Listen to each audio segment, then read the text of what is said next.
Mateo capítulo 5, versículos del 1 al 3.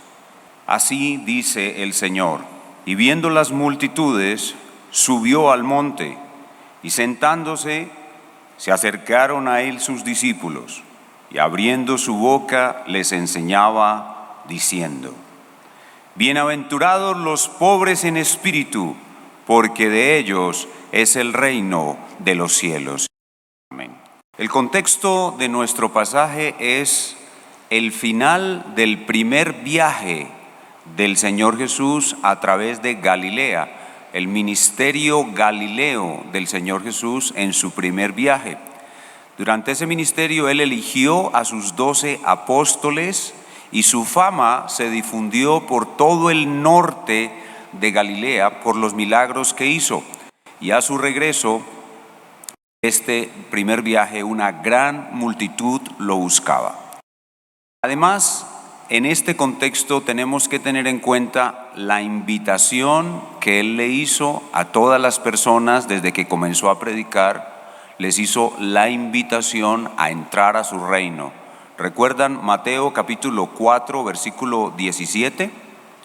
Dice: desde entonces comenzó Jesús a predicar y a decir: arrepentíos, porque el reino de los cielos se ha acercado. Todas estas cosas constituyen el contexto de nuestro pasaje, pero no podemos sacar del contexto de nuestro pasaje la disputa con los fariseos.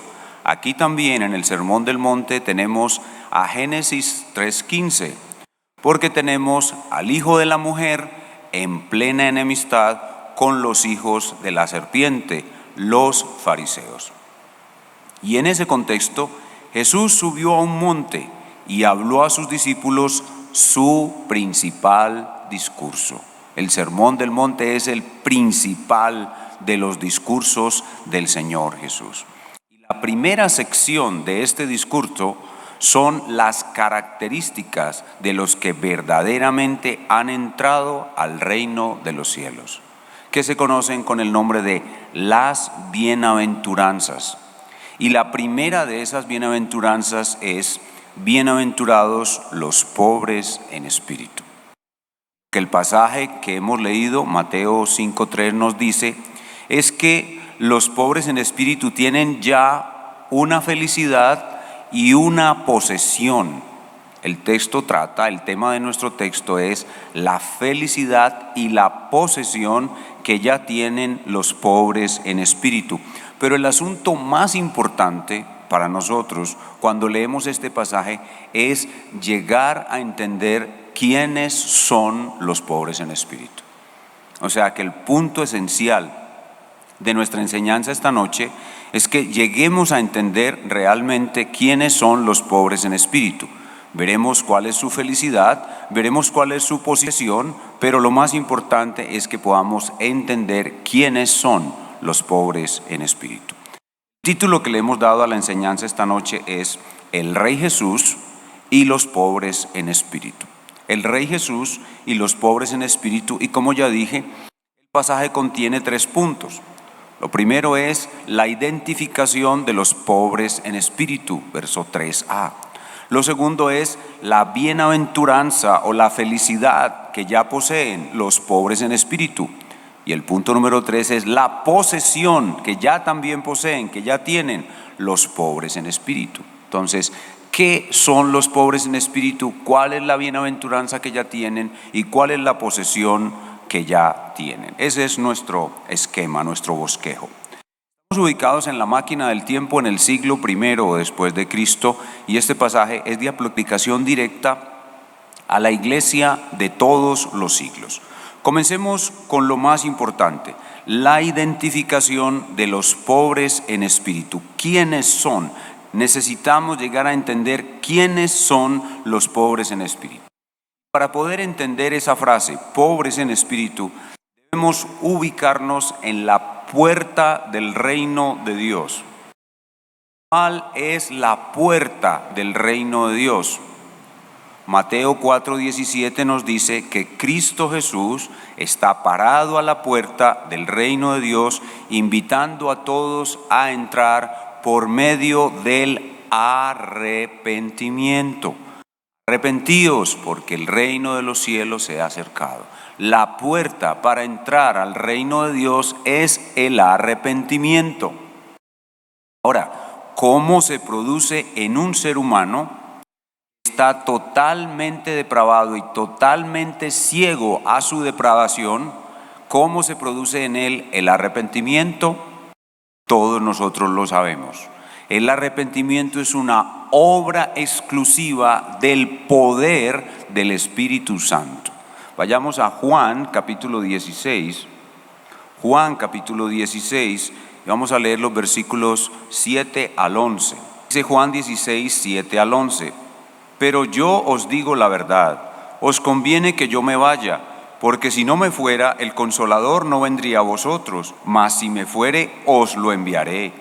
Y cuando Él venga, redarguirá, o como dice la Reina Valera del 60, convencerá al mundo de pecado y de justicia y de juicio.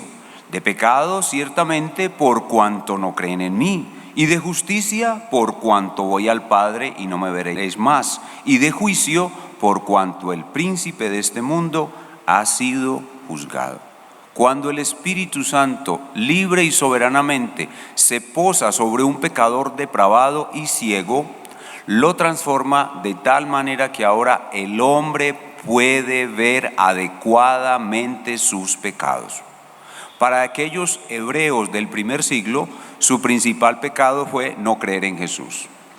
Cuando el Espíritu Santo con su obra de poder se posa sobre una persona, la persona puede ver que Jesús es perfectamente justo, ve la justicia de Cristo, la santidad de Cristo y ve que Él es un horrible pecador al compararse con Jesús. Cuando el Espíritu Santo se posa sobre una persona para transformarla, hace que esa persona vea la justicia de Jesús y se compare con Jesús. Y le sucede exactamente lo mismo que a Pedro cuando hizo la pesca milagrosa. Cuando Pedro hizo la pesca milagrosa, vio la gloria de Jesús y le dice al Señor Jesús: apártate de mí, que yo soy hombre pecador. Le sucede lo mismo que al profeta Isaías cuando vio la gloria de Jesucristo en su trono.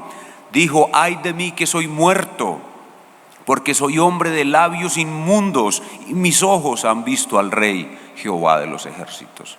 Cuando el Espíritu Santo obra con poder sobre un pecador, este pecador puede ver que él está en la misma condición de Satanás, una criatura depravada, condenada al fuego eterno de la ira de Dios. Cuando el Espíritu Santo obra con su poder en un pecador, ilumina los ojos de su entendimiento para ver a Dios adecuadamente y para verse a sí mismo adecuadamente, y algo muy especial, quebranta su orgullo,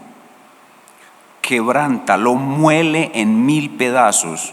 El orgullo es como una vasija de barro, y cuando el Espíritu Santo llega para salvar a un pecador, le quita la ceguera espiritual y el pecador ve a Jesús en toda su santidad, se ve a sí mismo en toda su inmundicia, y su orgullo es como una vasija que cae al suelo y se parte en 1000 pedazos. Queda quebrantado completamente el orgullo.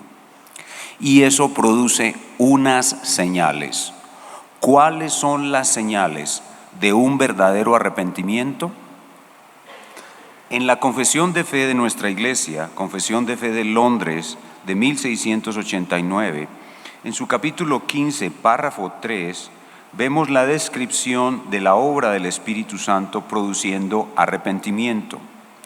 Dice nuestra confesión: este arrepentimiento para salvación es una gracia evangélica por la cual una persona a quien el Espíritu hace consciente de las múltiples maldades de su pecado, mediante la fe en Cristo, se humilla por él, por ese pecado, con una tristeza que es según Dios, lo abomina y se aborrece a sí mismo.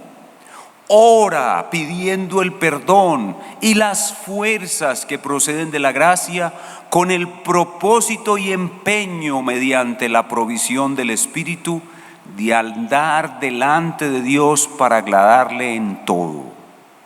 Eso es lo que hace el Espíritu Santo cuando da arrepentimiento, y eso es lo que hace que un ser humano sea pobre en espíritu.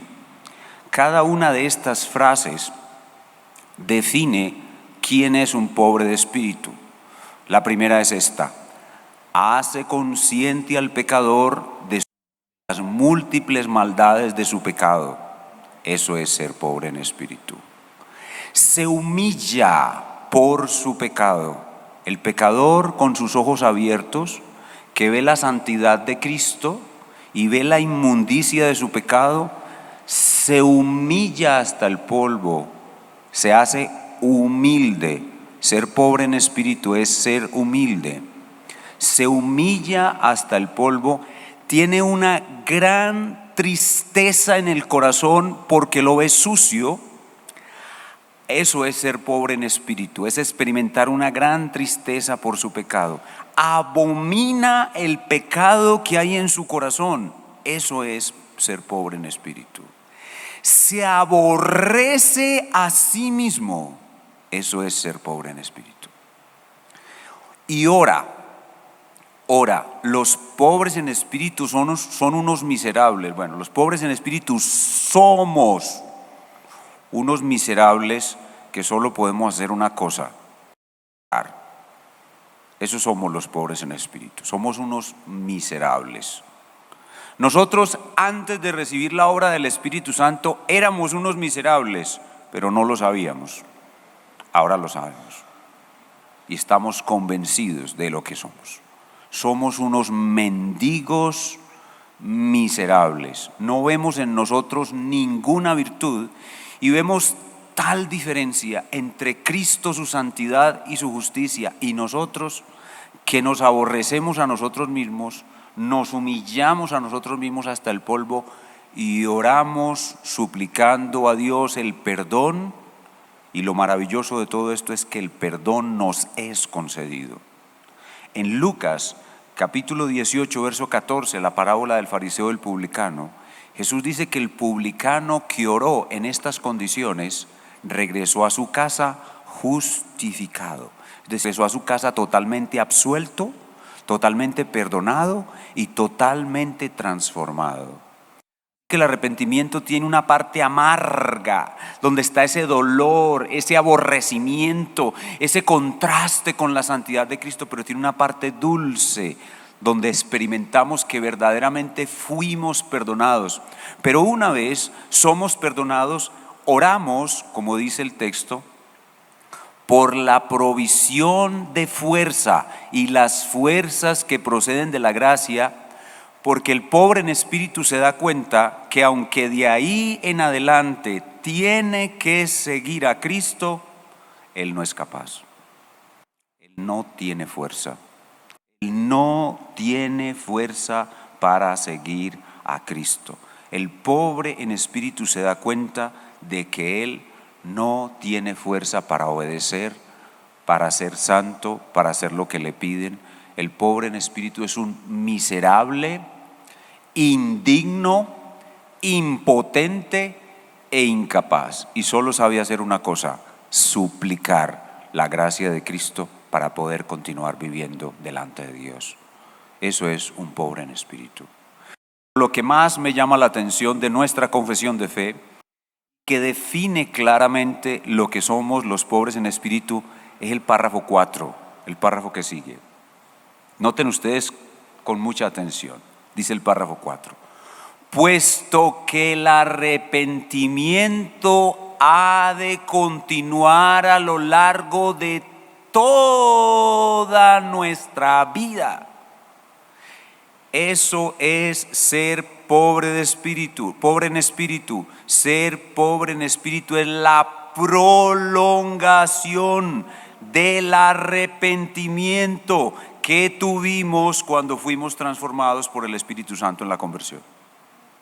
Ser pobre en espíritu es la prolongación de esa conciencia de todas mis maldades. Ser pobre en espíritu es la prolongación de esa humillación hasta el polvo, por ver la grandeza de la santidad de Cristo. Ser pobre en espíritu es la tristeza por ver que en nuestro corazón está ese dolor. Pobre en espíritu es la humillación, la abominación, el aborrecerse a sí mismo. El pobre en espíritu continúa aborreciéndose a sí mismo toda su vida, porque sabe que el germen del pecado continúa en él y no lo quiere tener más.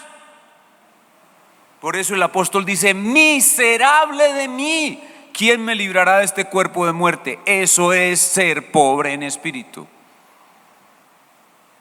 Ser pobre en espíritu es reconocer profundamente nuestra indignidad, nuestra suciedad residual, nuestra impotencia, nuestra incapacidad durante el resto de nuestras vidas. Ser pobre en espíritu es la prolongación de los efectos del arrepentimiento por el resto de nuestra vida. Ahora, ¿qué no es ser pobre en espíritu? No es la pobreza económica. Los pobres económicamente no son pobres en espíritu. No es timidez. No, ese es un asunto de personalidad. No es ser apocado o pusilánime o muy pasivo. No, eso es un asunto de personalidad. Tampoco es una falsa humildad, tampoco es una gente que dice: Señor, yo soy el más vil pecador, pero ay, que lo traten mal. Cuando lo tratan mal, ahí se ve que realmente no es el más vil pecador, sino que todavía sigue siendo muy orgulloso.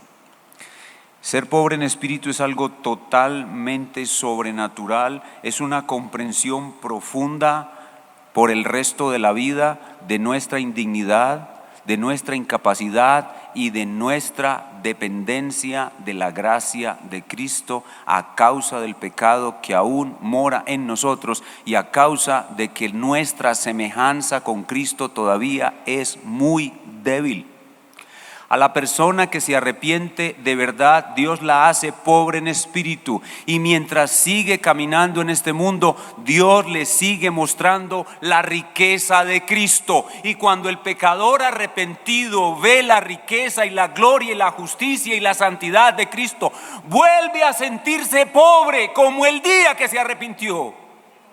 Vuelve a surgir esa pobreza al compararse con Cristo. Al ver a Cristo otra vez, el pecador dice: no soy nada, no tengo nada, no puedo hacer nada por mí mismo. Ay de mi pobre condición, necesito a Cristo. Ser pobre en espíritu es reconocerse sin fuerza para hacer la voluntad de Dios. Ser pobre en espíritu es ser lo contrario a los fariseos. Los fariseos son ricos en espíritu.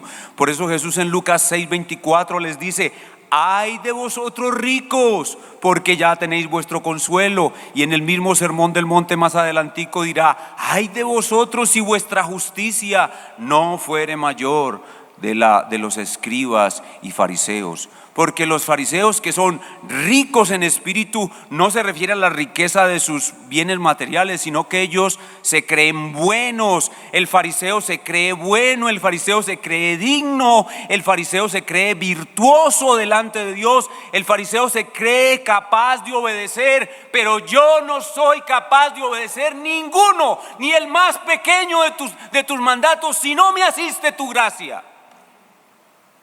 Ni el más pequeño de tus mandamientos puedo obedecer si no me asiste tu gracia. Y el Señor mismo nos lo confirma cuando nos dice: es que ustedes separados de mí nada pueden hacer. En cambio el fariseo: Señor, tú eres muy afortunado de que yo sea tu siervo. Mira, yo hago esto, hago lo otro. Yo soy una joya en tu casa. Ese es el que es rico en espíritu. Pero el fariseo dice eso porque está totalmente ciego, porque el Espíritu Santo no ha obrado en él. El fariseo confía en su propia justicia y nunca ha visto la santidad de Cristo. A diferencia de los grandes hombres de Dios, Abraham, cuando estaba intercediendo por Lot, dijo: Señor, yo soy polvo y ceniza. Y Moisés, cuando Dios se le aparece en la zarza ardiente y lo envía a sacar al pueblo de Egipto, Moisés dice: envía a otro, yo no soy capaz. Y Pablo dice: cuando soy débil, soy fuerte. Y David dice de sí mismo que él es como una pulga, como un perro muerto. E Isaías llama al pueblo de Israel que son como un gusano. Como dice el pastor Sugel Michelén, que nosotros necesitamos aumentar nuestra conciencia de gusanía. Conciencia de gusanía, eso es ser pobre en espíritu. Conciencia de que somos un gusano. Este es el elemento más importante del pasaje, que ustedes y yo podamos entender qué es ser pobre en espíritu. Ahora, mucho más brevemente, ¿cuál es la bienaventuranza de los pobres en espíritu? El texto dice: bienaventurados los pobres en espíritu. ¿Cuál es esa bienaventuranza? La palabra bienaventurado significa felices, dichosos.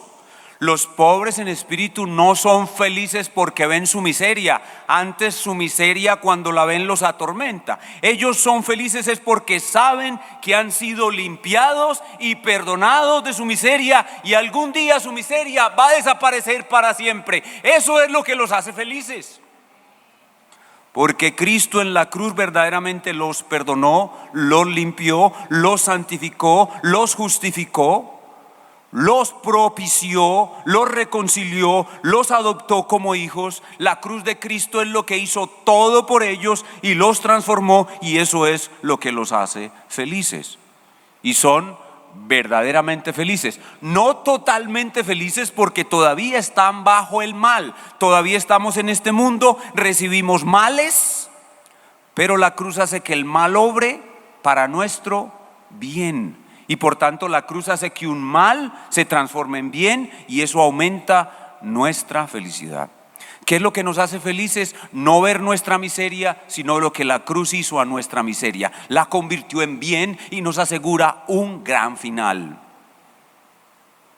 Y eso nos lleva a nuestro tercer punto: la posesión de los pobres en espíritu. Dice: bienaventurados los pobres en espíritu. Ya sabemos qué es ser pobre en espíritu, ya sabemos cuál es su felicidad, y ahora veamos cuál es su posesión. ¿Qué es lo que ellos ya poseen? El texto dice: bienaventurados los pobres en espíritu, porque de ellos es el reino de los cielos. No dice será, no, ya es una realidad presente. El reino de los cielos es suyo. Ellos lo han tomado, ellos lo han arrebatado. Es de ellos, les pertenece. Y ese reino espiritual consiste en estar bajo el dominio de Jesucristo. Para nosotros el reino de los cielos es una realidad espiritual en la que ya estamos. Estamos bajo el dominio de Jesucristo. Jesucristo domina nuestros corazones, y esa es la mayor posesión que tenemos en esta vida. Aunque en esta vida no tengamos nada, ni casa, ni riquezas, ni fama, ni buen nombre, tenemos a Cristo señoreando sobre nuestras vidas, y esa es nuestra mayor posesión. Pero no solamente eso. Cuando Jesucristo regrese por segunda vez y establezca sobre la faz de la tierra su reino eterno, todo ese reino de gloria, que la Escritura no encuentra palabras para describir su grandeza. Miren, cuando la Escritura habla de que las puertas de la ciudad celestial son una perla gigante, lo que nos está queriendo decir es que no hay palabras para describir qué tan hermosa es esa puerta. Cuando la Escritura dice que las calles son de oro, que el mar es de cristal, que el trono del Señor Jesús tiene un arco iris de esmeralda, lo que nos está diciendo es que no hay palabras para describir esa belleza, esa tierra totalmente recreada, con toda su hermosura, el macrocosmos, el microcosmos, el hombre hecho perfecto, la mujer hecha perfecta. Ver a Cristo en su cuerpo humano con los propios ojos, verlo a Él, estar con Él, ver sus centenares y miles de millares de ángeles y a todos los salvados alrededor de nosotros. Ese es el reino eterno de Jesucristo, donde no habrá ningún mal. El diablo y sus ángeles estarán en un hueco muy distante de nosotros, siendo atormentados con todos los malvados que no quisieron creer. Pero esa tierra nueva, llena de gloria, llena de esplendor, ya es nuestra. Esa es nuestra posesión. Esa es nuestra posesión. Ya es nuestra. Nosotros no la pagamos, no la compramos. Cristo la pagó y la compró por nosotros, pero a Él le plació regalárnosla. Y cada uno de ustedes, pobres en espíritu, será dueño de una parcela en ese lugar. Y los que no tenemos aquí nada, ni siquiera una vivienda de interés social, allá tendremos una mansión. Allá tendremos una mansión. Y esa es nuestra posesión. ¿Cómo aplicamos eso a nuestras vidas? La pobreza espiritual ya la tenemos, pero la podemos perder. Ojo, no podemos perder la salvación, pero sí podemos perder la pobreza espiritual. ¿Cómo? Cuando pecamos. Cuando pecamos, ciertamente nos hemos llenado de vanidad, de orgullo, y nos hemos ido hacia nuestra propia inclinación y hemos dejado de ser pobres en espíritu. Cuando el Señor le dice a los discípulos: todos ustedes me van a negar, y Pedro dice: Señor, aunque estos todos te nieguen, yo nunca te voy a negar. Ahí Pedro dejó de ser pobre en espíritu, confió en sí mismo, y por eso el Señor le permitió esa caída tan estrepitosa, para mostrarle que él tiene que velar y orar para permanecer siendo humilde. La humildad es un regalo de Dios, pero nosotros debemos cultivarla, velando y orando para que nuestro orgullo no tome lugar en nuestros corazones. La pobreza espiritual se puede perder si no velamos, si no oramos, si descuidamos los medios de gracia. Podemos perder la pobreza espiritual. Pero la pobreza espiritual se puede aumentar.